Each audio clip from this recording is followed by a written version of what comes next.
Welcome to Bedtime Horrors. Tonight, we listen to a story about a lone radio host working the graveyard shift in the isolated mountains, and the signal that should never have been broadcast. Turn off the lights, clear your mind, and let's begin. My name is Mark, and for 3 years, I was the voice of K109, a small, independent radio station located near the ridge of Blackwood Mountain. The job was simple. From midnight until 6 a.m., my responsibility was to keep the automated playlist running, make hourly weather updates, and take the occasional late-night phone call from insomniacs or long-haul truckers passing through the valley. The radio station was housed in a 2-story wooden cabin, surrounded by miles of dense pine forest. It was quiet, almost too quiet. On November 14th, a severe winter storm hit the county.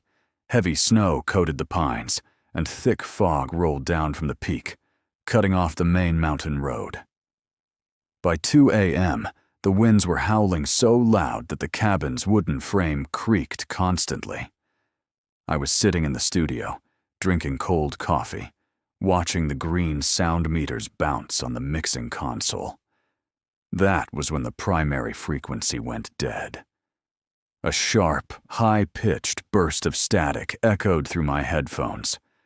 I leaned forward, adjusting the dials on the board. The main transmitter on the roof had likely froze over, but as I swept through the bandwidth trying to reset the connection, the receiver caught something strange. It was a signal on frequency 88.1 FM, a channel that was strictly reserved for emergency broadcasts and had been completely inactive in our county for over 15 years. I slid the fader up. Through the heavy static, I heard a sound. It wasn't music, wasn't a voice at first. It was a slow, rhythmic, metallic scraping, like someone dragging a heavy iron chain across a concrete floor. Scrape. Pause. Scrape. Pause.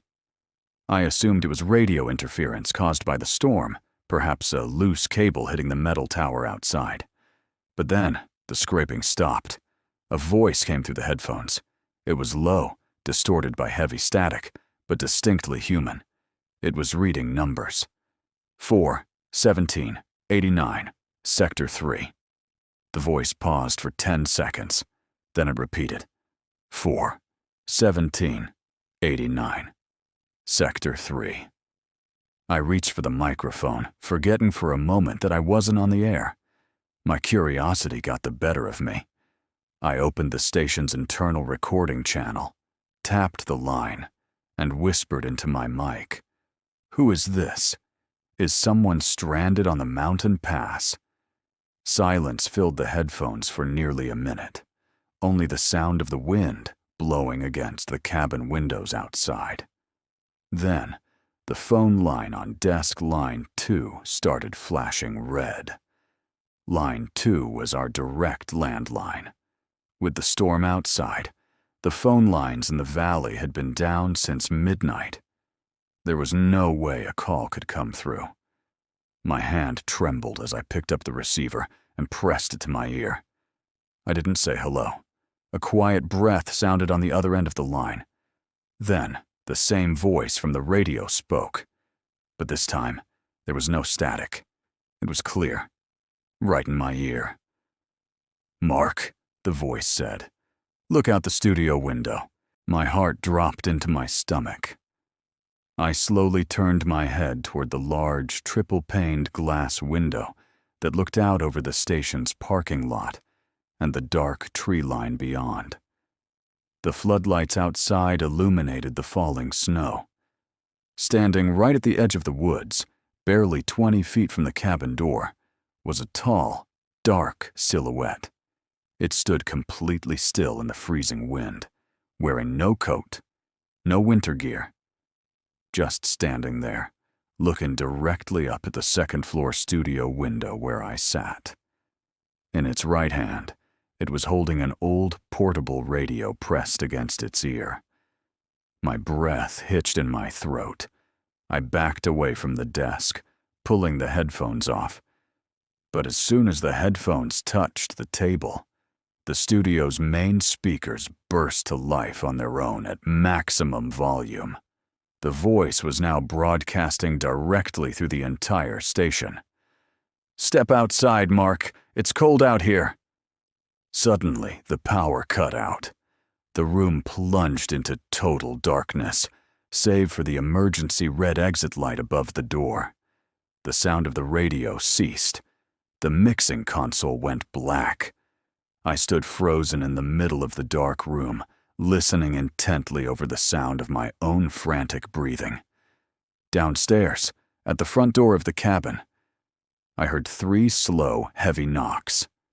Knock. Knock. Knock. I didn't grab my coat. I grabbed the heavy brass fire extinguisher from the hallway wall, ran out the back fire escape door into the freezing knee-deep snow, and ran 2 miles down the mountain road in the middle of the blizzard until I reached the main highway patrol station. The police went back to the cabin the next morning when the storm cleared. The front door was wide open, covered in snow. Inside, the studio was untouched. Nothing was stolen, nothing was damaged. But on the dust-covered glass of the main studio window, written from the inside of the locked room, were 4 numbers. 4, 17, 89, 3. I never went back to radio work again. And to this day, whenever I drive at night and hear static on the radio, I immediately turn it off. Thank you for listening to tonight's story.